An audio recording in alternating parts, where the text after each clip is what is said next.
لا تذهب برفق إلى تلك الليلة الطيبة. يجب أن تشتعل الشيخوخة وتثور عند نهاية النهار. أغضب ضد احتضار النور.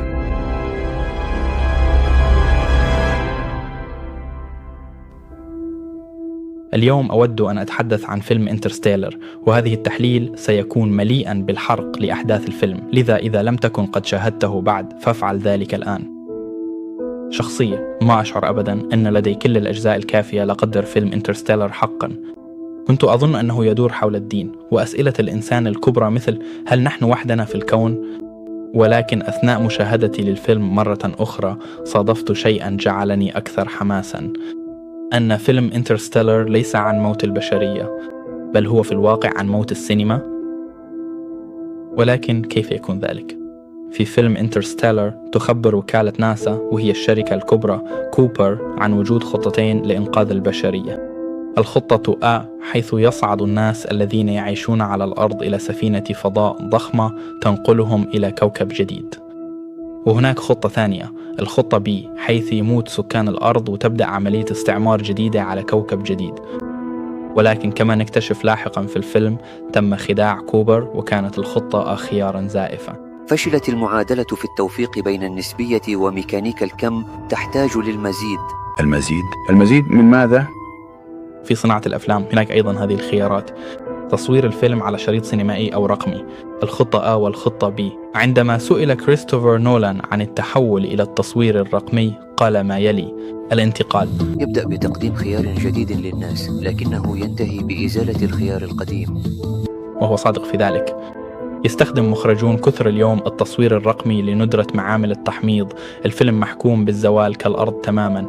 استوديوهات كباراماونت منتجة انترستيلر توقفت عن إصدار النسخ السينمائية، مما يجعل انترستيلر المصور بالكامل على شريط فيلما عاد من الموت. هو فيلم ضخم صور بين شريط 35 ملم وآي ماكس 65 ملم. يبدو ذلك مفرحا. العازر عدم الموت. صحيح، لكنه كان عليه أن يموت أولا.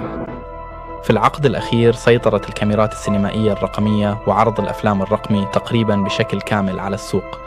أغلب أفلام اليوم لا تصور سينمائيا بل بكاميرات رقمية ككاميرا DSLR تماما.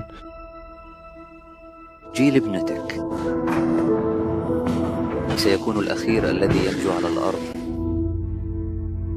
مصطلح جيل يستخدم أيضا بشكل كبير للإشارة إلى مراحل نسخ الأفلام السينمائية. ثم نتابع الطيار كوبر وهو يقود الطاقم في هذه الرحلة بحثا عن موطن جديد. لقد لوحظ في السابق أن الشخصيات في أفلام نولان غالبا ما ترمز إلى أعضاء طاقم الفيلم، وفي هذا الفيلم كوبر هو بالتأكيد المخرج.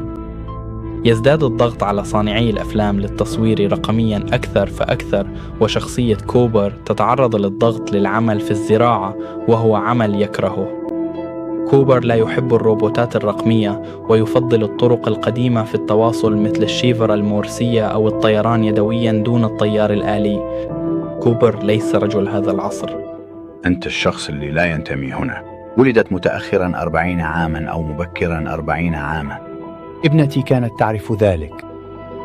وكريستوفر نولان مخرج انترستيلر لا يصور رقميا حاليا لعدم وصول الجودة لمستوى الفيلم التقليدي، ويرى زميله تارانتينو أن هذا من فنون السينما التقليدية.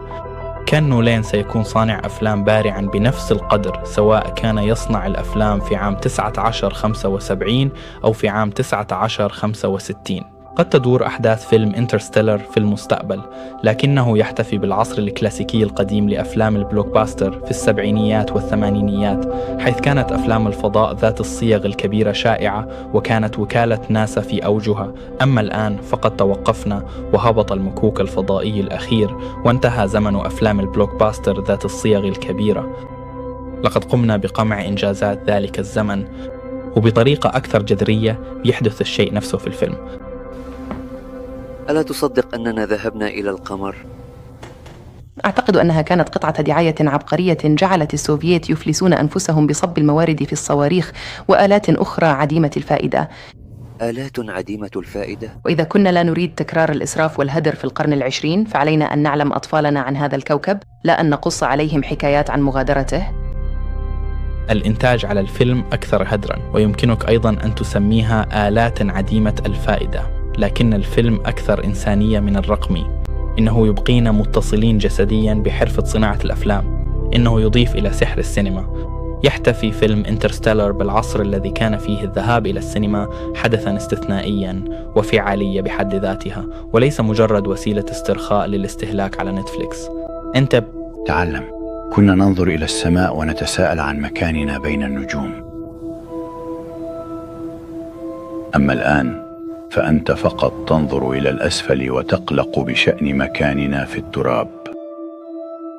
لذا دعونا نلقي نظرة على 3 من التأثيرات السينمائية على كريستوفر نولان. هنا عندنا فيلم سولاريس لأندري تاركوفسكي، بطل الفيلم أرمل، وفي بداية الفيلم نراه في منزل طفولته يترك المنزل ليبدأ مهمة بين النجوم إلى كوكب محيطي مليء بالماء. عندما يصل إلى المحطة يكون الوضع خارج السيطرة ويواجه ماضيه على بعد سنوات ضوئية من الوطن. هو المكان الذي ننتمي إليه، حيث نجد الأمان والسكينة في كل ركن من أركانه، وهو الحضن الدافئ الذي يجمعنا دائما. بلو لا لوبو يهلك. لا، الهاوية نيتنليان. الهاوية نيك موسنابان ألوبش المتميز. توشتوموس ناباتيريا رانشينو رودينو المشهور في منطقته. في نهاية الفيلم يجد نفسه عائدا إلى منزله، ولكن عندما تبتعد الكاميرا نرى أن هذا ليس المكان الذي كان فيه من قبل، إنه على كوكب مختلف.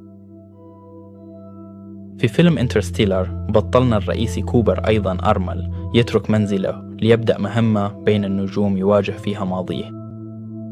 كوبر يهبط على كوكبين كلاهما يحملان موضوع الماء، وفي نهاية الفيلم يجد نفسه مرة أخرى في منزله اللي أصبح الآن على محطة فضائية سميت باسم ابنته.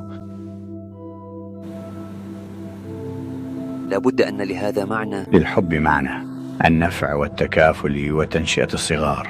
نحن نحب أشخاصا قد ماتوا. أين المنفعة الاجتماعية في ذلك؟ لا شيء. فيلم فضاء آخر عن الحب هو أصوات من نجم بعيد لماكاتو شينكاي، يروي قصة نوبو وميكا. بينما تنضم ميكا إلى القتال في مهمة بين النجوم ضد كائنات فضائية شريرة، يبقى نوبو في المنزل، والطريقة الوحيدة للتواصل بينهما هي الرسائل النصية التي تستغرق سنوات لتصل عبر الفضاء. وفي النهاية هم نشوف نتيجة الزمن النسبي. نوبو اللي ينتظر في المنزل أصبح أكبر سناً، بينما ميكا لا تزال في 16 من عمرها. لا توجد حرب مع كائنات فضائية في فيلم انترستيلر، لكن لدينا أيضاً علاقة حب عبر الكون مع وسيلة تواصل بسيطة جداً.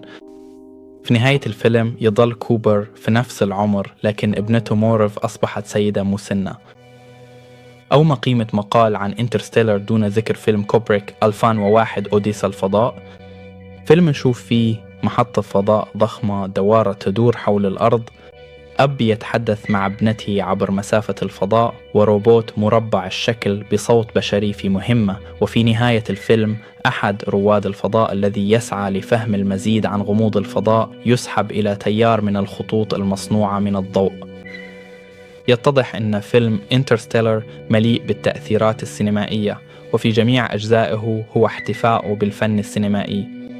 تدور المركبة الفضائية كما يدور جهاز عرض الأفلام بحركته المستمرة التي تحجب الضوء، مثل مصراع جهاز العرض السينمائي. الثقب الدودي يثني الضوء ويظهر كعدسة كاميرا تدور في الفضاء. في ثلثي الفيلم يقوم كوبر بعملية التحام مذهلة، حيث يجب عليه أن يجعل مركبتين فضائيتين تدوران بنفس السرعة، وهي مناورة تشبه كثيرا تبديل بكرات الفيلم في جهاز العرض، حيث يجب تبديل بكرة فيلم دوارة بأخرى لكي يستمر عرض الفيلم بسلاسة. الخصم الرئيسي في فيلم انترستيلر هو الزمن. عندما كانوا على كوكب ميلر كان الوقت يمر أسرع مقارنة بالسفينة الفضائية التي تدور حولهم. مفهوم مذهل، لكن السينما تفعل ذلك باستمرار، تضغط الوقت وتمده. في زمن جورغانتيوس قضوا 23 سنة، وفي زمن كوكب ميلر قضوا 3 ساعات ونصف. أما في زمن الفيلم فمدة هذا المشهد كانت 10 دقائق فقط. الفضاء والزمن يتشوهان في السينما، ثم في أكثر المشاهد إثارة على الإطلاق يسحب كوبر إلى داخل الثقب الأسود. نرى كرة مستديرة يبدو وكأنه يسقط داخل جهاز عرض أفلام. يسمي الفيلم هذا المكان التيسراكت، وهو مكان يصبح فيه الزمن بعدا ماديا يمكنه لمسه والتحرك فيه للأمام والخلف. إنه الفيلم نفسه شرائط من الضوء الملتقط. تذكرني هذه المشاهد مباشرة بما يعرف بباركود الفيلم الذي يظهر متوسط لون كل إطار، وهنا هو باركود فيلم انترستيلر نفسه. ذكر كوبر هو مخرجنا. من خلال لمس شريط الزمن يمكنه التلاعب بالقصة تماما كما يفعل صانع الأفلام، سواء من خلال إعطاء معلومة جديدة لشخصية ما، وهو ما يفعله باستخدام شفرة مورس لنقل معلومات عن التفرد إلى ابنته مورف، أو من خلال خلق البيئة نفسها. كوبر ينقل إحداثيات وكالة ناسا إلى نفسه في الماضي.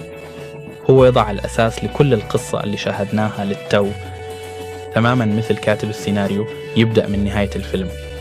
الكائنات ذات الأبعاد الأعلى اللي يصفها كوبر هي نحن. فيلم انترستيلر صمم ليترك بعض الأسئلة بلا إجابة ليكون كافكاويا، عمل فني يقف بين الخيال والواقع ويحافظ على روح السعي حتى في مواجهة القتامة، يائسا ومفعما بالأمل في الوقت نفسه. فيلم انترستيلر يتناول نهاية الأرض ونهاية الشكل، ومع ذلك يحتفي بالفيلم السينمائي كما لم تفعل أي إنتاجات حالية أخرى، حيث تم تصوير الفيلم بالكامل على شريط سينمائي. إنه رهان حرفي، رهان ضد الموت نحو الحياة.